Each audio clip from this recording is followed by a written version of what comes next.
Note: the following video depicts a specific configuration of the tablet. The same removal and replacement procedures apply to all configurations of the tablet.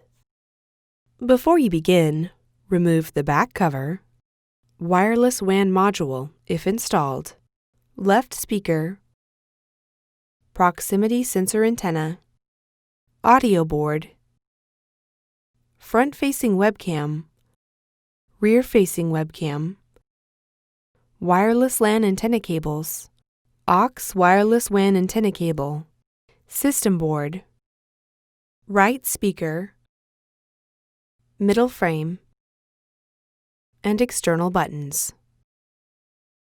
Removal: remove the two 2mm P0 Phillips head screws that secure the LCD trim to the display panel assembly. Carefully release the inside edges of the LCD trim from the retention clips on the display panel assembly.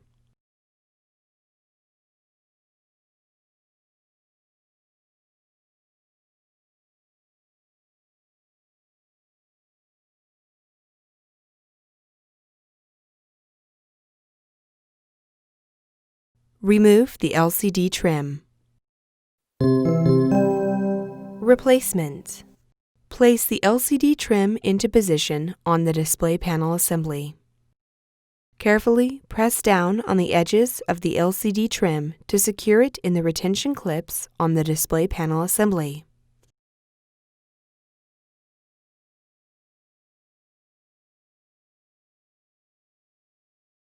Replace the two 2mm P0 Phillips head screws that secure the LCD trim to the display panel assembly.